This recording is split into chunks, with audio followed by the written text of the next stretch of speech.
Oi, gente, tudo bem? Como combinado, mais um vídeo para esta semana. O áudio não teve jeito.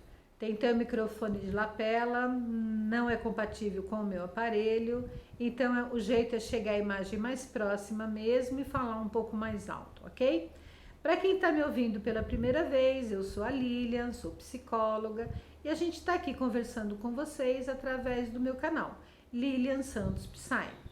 O tema para essa semana, né, eu tinha comentado nos vídeos anteriores, inclusive no vídeo anterior, que eu percebi essa dificuldade de conversa entre as pessoas, principalmente nos relacionamentos, vamos chamar de amorosos. E é interessantíssimo, eu postei um questionário, né, até sobre isso e pasmem, 100% das respostas foram femininas. Então, das duas, uma ou das duas, as duas.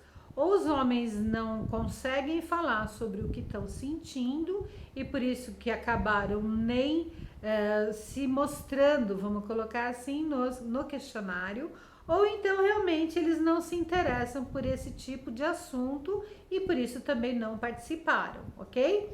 Tudo bem, nada contra os homens, muito pelo contrário, né? A ideia da nossa conversa é falar com vocês, seja homem, seja mulher, que está aí me escutando, e dessa importância da gente aprender a dialogar.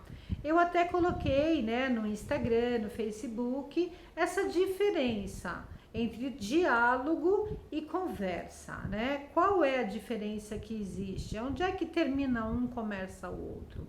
Quando a gente está falando de relações amorosas, o que a gente observa? Geralmente, nós mulheres, a gente é mais maluquinha, a gente quer que o nosso parceiro adivinhe o que a gente está pensando e o que a gente está sentindo. E aí a gente sofre, porque é uma doce ilusão, né?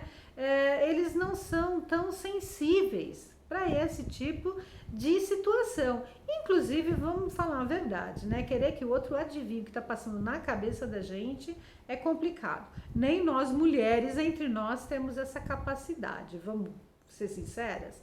Então é assim, quando a gente fala o que a gente está sentindo, quando a gente não gosta de alguma coisa e expõe isso para nossa parceira, para o nosso parceiro, a tendência é que o outro vai entendendo, nos conhecendo e dessa forma melhorando a qualidade do nosso relacionamento.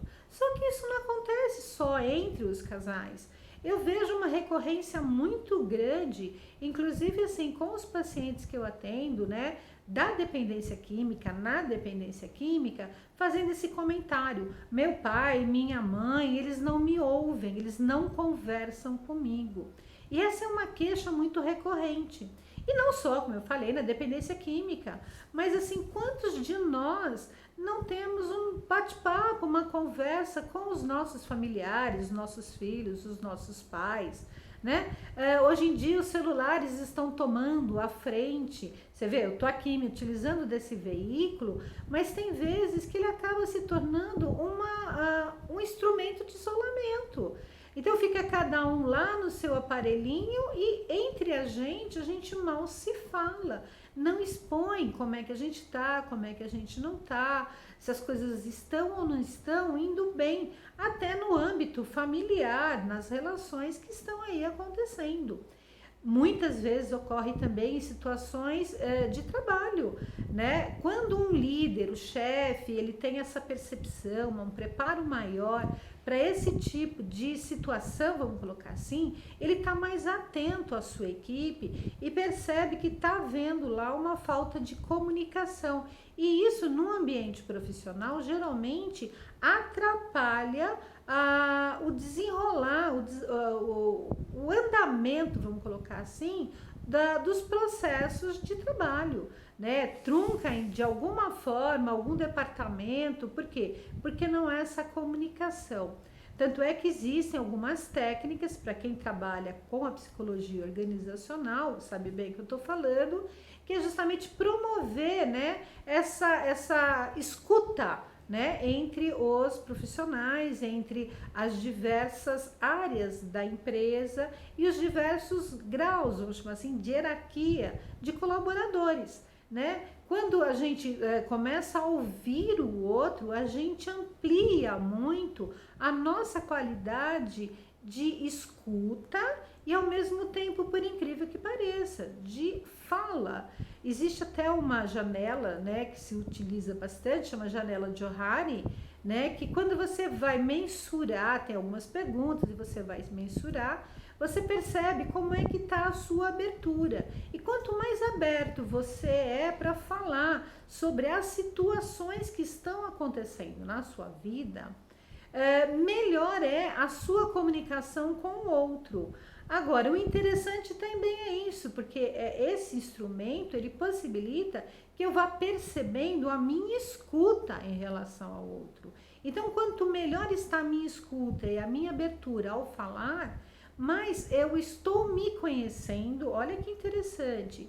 E ao mesmo tempo, aquela área obscura que muitas vezes eu não reconheço em mim, mas o outro tá lá, ele tá vendo, vem até mim através dessa escuta e dessa abertura que eu dou para que o outro fale comigo. Então eu dei esse exemplo, né, dessa janela de Johari, que ela foi assim, de uma certa forma, ela é elaborada dentro das questões, mas para um ambiente de trabalho. Mas dá para a gente trazer essas mesmas informações para o nosso dia a dia.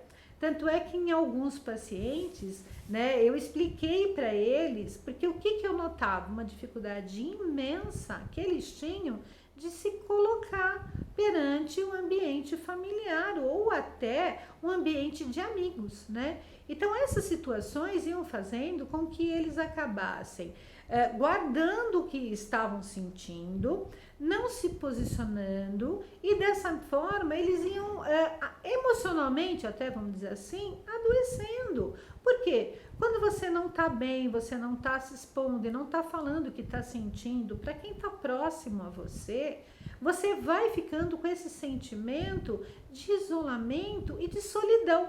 Lembra lá no primeiro vídeo que a gente falou sobre a solidão? Muitas vezes, sem eu perceber, eu estou provocando também essa situação, achando que o outro tem a obrigação, como eu já falei anteriormente, de adivinhar o que eu estou sentindo, de perceber como eu estou, chegar até mim, perguntar, e aí sim eu vou dar essa abertura. Gente, quando nós estamos com as pessoas que nos são mais próximas, que nos são mais afins, com quem a gente tem um relacionamento de amizade, um relacionamento mais íntimo, um relacionamento pessoal, não tem porquê a gente ficar esperando que o outro nos procure para a gente poder falar sobre nós mesmos. É meio, né, absurdo. Ah, Lilian, mas eu sou assim, eu não sou de falar, eu tenho muita dificuldade. Ok, eu não estou dizendo que você tem que mudar da água para o vinho. Realmente tem pessoas que têm uma dificuldade imensa em falar sobre si. Eu vejo isso até no próprio consultório. Tem alguns atendimentos que a pessoa fica esperando, né, que o profissional da área, nós da área da psi, fiquemos fazendo perguntas. E é muito interessante, né, porque parece um inquérito policial. Ah, né, sobre o que você gostaria de falar? Como foi a sua semana? Me conta.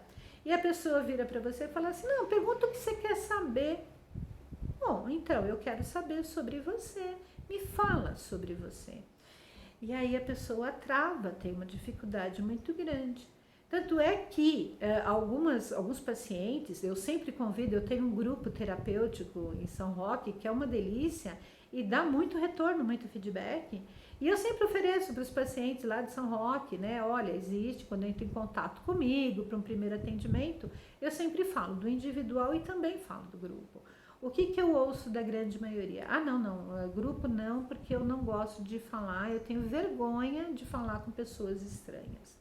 Ok, eu concordo, no primeiro momento, né, nas primeiras reuniões, né, nas primeiras sessões em grupo, somos estranhos mesmos, mas é tão interessante porque conforme a gente vai escutando, lembra que eu falei agora há pouco da escuta, né? A gente vai escutando aquele que é mais desenvolto, fala mais sobre si, sobre as suas dificuldades, como foi a sua rotina, seu dia a dia. Muitas vezes a gente vai se identificando com aquele conteúdo. Essa, inclusive, é a intenção desses nossos vídeos, né? Que quem está aí me ouvindo possa se identificar com o que eu estou falando. Quantos e quantos relacionamentos, amizades não terminam porque a pessoa não falou para a outra o que estava sentindo?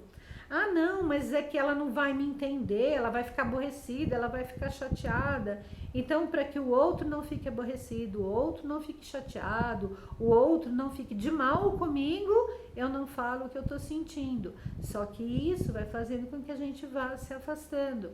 Porque aquela pessoa que antes eu queria tão bem vai se tornando de alguma forma uma pessoa não tão grata a mim, ou seja, eu não tenho mais tanta satisfação em estar próxima dela. E isso acaba sendo ruim, porque vai comprometendo, né, as relações. Eu lembro, já teve várias situações comigo também, num período em que eu tinha um comércio, né, e eu percebia que tinha uns momentos que, né, entre a gente, os funcionários, a coisa ia ficando meio truncada, né? E eu sempre fui muito de perguntar o que está acontecendo, o que foi, né? E eu trazia isso para mim, de verdade. Eu falei alguma coisa, te magoei, o que eu fiz? Porque muitas vezes, eu acho que vocês vão de convir comigo, nós falamos coisas não com a intenção de magoar o outro, mas dependendo do momento e da situação em que ele está, aquilo acaba sendo interpretado de uma forma ou pejorativa ou então até de uma indireta, né? Tem pessoas que costumam utilizar muito da indireta para falar com os outros e que nem eu brinco, a indireta tem duas desvantagens ao meu ver. Primeiro, se a pessoa que para quem está sendo dirigida a indireta, se ela não entendeu, se ela não percebeu, né? Morreu aí a situação, não adiantou de nada. Aquilo que eu queria que ela entendesse e percebesse, ela nem tá aí. E segundo, né? Se ela entendeu, percebeu o que foi para ela, mas resolveu de alguma forma lidar com a situação do jeito dela, ou assim, eu não vou dar ponto para você retrucando isso, ou então, eu vou te deixar no vácuo, não vou te dar retorno, ou então eu quero te aborrecer mesmo, você tá me dando indireta, eu vou fazer de conta que não é nem comigo. E aí aquele que deu a indireta de novo, né, cutucou a ferida do outro, mas quem acabou sangrando foi ele mesmo. Então não sei aí qual é a situação em que você que está me escutando se encontra, mas uma coisa eu posso dizer para vocês: quando a gente está de cabeça quente, não é o momento para a gente tentar conversar. A conversa é o tal diálogo. Por quê? Porque vai virar discussão. Outra situação, então vamos conversar, estamos com um problema, tem uma situação X, Y, Z, eu queria colocar, eu queria te escutar, vamos falar sobre isso. Gente, ouvir o outro significa que eu tenho também que ouvir o pensamento dele, aquilo que ele sente e levar isso em consideração, porque senão, de novo, não é um diálogo, é um monólogo. Não, mas eu tô ouvindo o que ele tá falando. Ok, você tá ouvindo o que ele tá falando, mas você tá escutando, você vai modificar pelo menos um pouquinho o seu jeito de pensar ou de entender a situação? Porque quando a gente quer convencer o outro de que a gente tá certo, de novo, não vai funcionar. Vai acabar virando discussão, porque eu vou tentar te convencer que eu estou certa e você vai tentar me convencer que você tá certo. Ou seja, dois bicudos não vão se beijar e novamente virou uma discussão. Percebeu que tá de cabeça quente? Percebeu que o diálogo não está funcionando, aquela conversa para a qual a gente, né, se comprometeu inicialmente não vai rolar? É melhor encerrar e falar, olha, vamos deixar para conversar sobre isso depois, porque agora a coisa não está indo. Eu estou percebendo aqui que os meus minutinhos já estão chegando no fim. Como eu prometi, vai ser em torno de 15 minutos no máximo. Mas fica aqui o meu convite para vocês, né? Fazer essa abertura, falar mais e ouvir mais. E um bom acordo, tenham sempre isso em mente, é quando as duas partes ganham, para as duas partes também perderem. Ou ao contrário, que fica até melhor. Um bom acordo, num bom acordo, as duas partes perdem algo para que todos saiam ganhando. Beijo e de novo, obrigado por vocês estarem aqui junto comigo.